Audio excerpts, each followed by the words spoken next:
We're next going to look at density and the type of property that it is. So before we start talking about density, we want to identify what intensive and extensive properties are.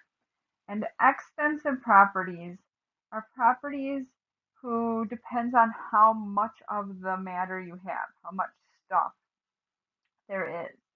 And so usually they're not very useful in identifying unknowns, at least not by themselves. So if you're given like a glass of water and there's 100 grams of a clear colorless liquid, and then you get another glass with 25 grams, can you tell if they're the same stuff? It would be very difficult by itself. So what are some extensive properties that we identified in that description? So 100 grams, what does grams measure? Well, that's a mass.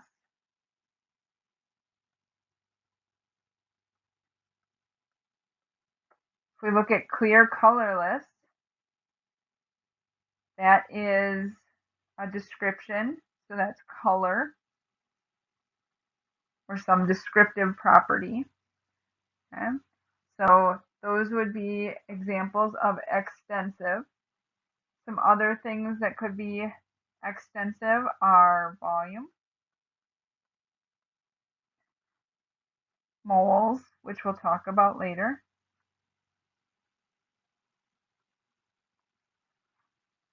weight and mass are slightly different.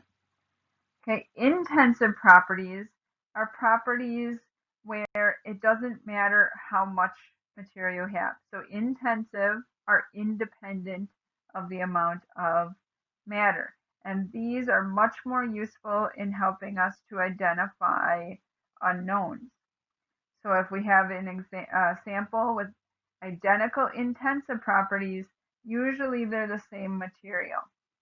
And so intensive properties, those include things like solubility,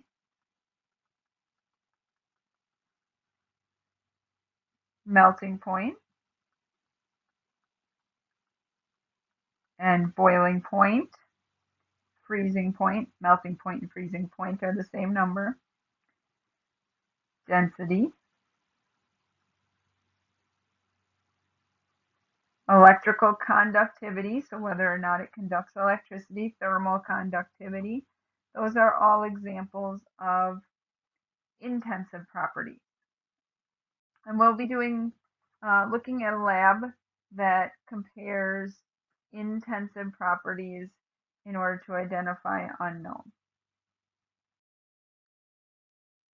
Now, mass and volume, we said, are both extensive properties. So they are main physical properties of matter. We can easily measure them in the lab. They're extensive, so they depend on how much matter we have. But if we look at the relationship between mass and volume, they are related to each other. So here we have an example of a brass sample. There's different masses and different volumes. And if we compare those, you'll notice that there is a linear relationship. We can plot the volume on the x-axis. We can plot the mass on the y-axis. And notice we do have our units. It's very important to label the units on our graph. We have a title, which is also an important thing to have on the graph. And this linear relationship between x and y, between our mass and our volume, gives us the slope. That slope is equal to the density of our sample. So our slope on our graph is the relationship between mass and volume, which is our density.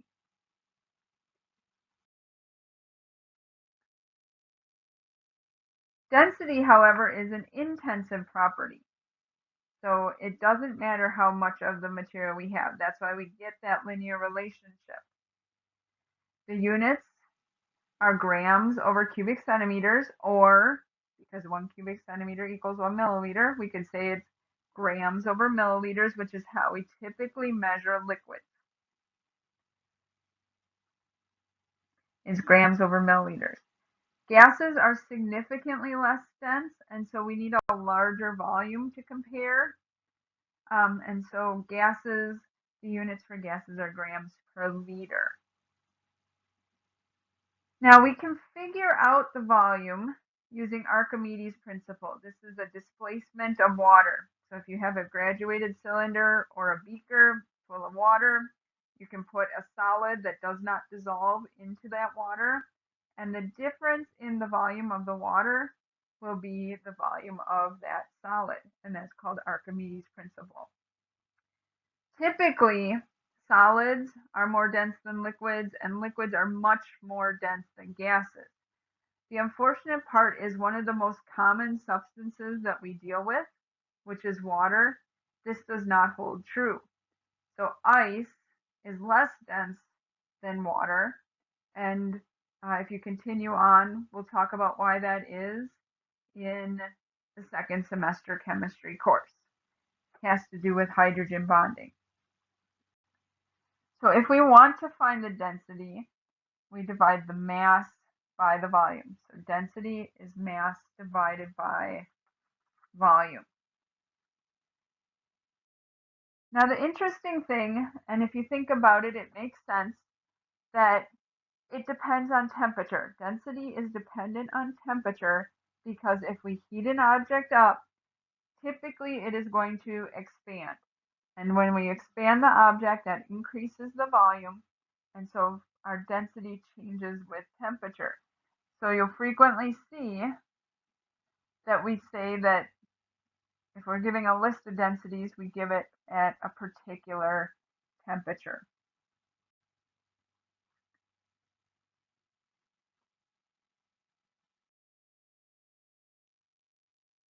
Let's say that we want to find out if a ring is platinum. Well, because density is an intensive property, we can use density to help us decide by comparing the density of platinum, which we know from the table on the previous slide is 21.4 grams per cubic centimeter. So we are given that it weighs 3.15 grams, and we know that this is our mass because of the units of grams. We are also given that it displaces 0.233 cubic centimeters, which is a volume, and we know that because it's a cubic unit of a length, and we want to find the density.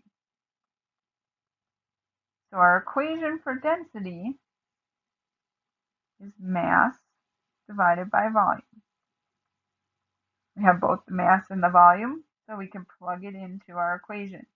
You do want to make sure that you include the units in your equation because these help us to decide if we've properly done our calculations.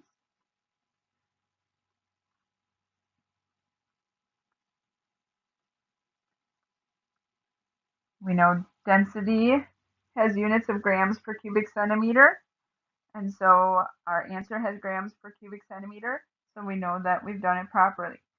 Now, if we compare our density, is this a platinum ring? Well, no, because our density is not 21.4 or close to 21.4 grams per cubic centimeter, so this is not a platinum ring.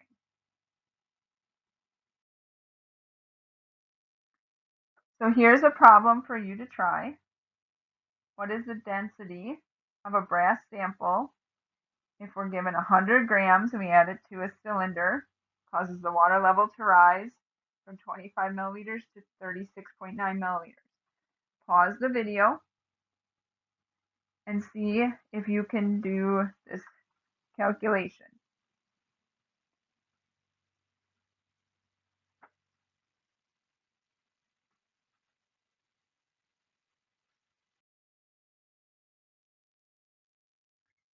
All right, so what are we given? In that problem, we were given that our brass sample weighed 100 grams, which is our mass. We were given the volume displacement. We know that it went from 25 milliliters to 36.9 milliliters. For our volume, we're trying to find the density. We know the units there are grams per cubic centimeter. So how do we find the volume of our brass sample? Well, to find the volume, we're going to have to find the difference in the displacement of the water. So our conceptual plan, we're going to use the equation for density of mass divided by volume. So let's calculate our volume. You know, it's the 36.9 milliliters minus 25.0 milliliters. So the volume of our brass is 11.9 milliliters. Well, how about in cubic centimeters though? Well, because 1 milliliter is 1 cubic centimeter, it is the exact same value with units of cubic centimeters. Now we can solve our density equation. We can plug in our 100.0 grams, divide by our 11.9 cubic centimeters, and we end up with a value of 8.4033 grams per cubic centimeter. All right, so how do we know where to round? Well, we're going to look at our values and see how many digits are in our value. So our top value, and these are called significant figures, and we'll talk about this next. It has 4 significant figures. The volume has 3 significant figures, so we can only report 3 significant figures. And I'll show you how to count those in the next section. Oops. Not milliliters. Let's try that again. Cubic centimeters. Much better. So our units make sense.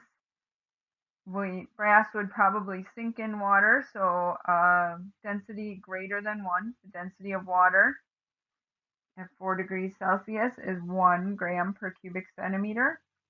So brass would have a larger density than water, so this makes sense. And we have the proper unit.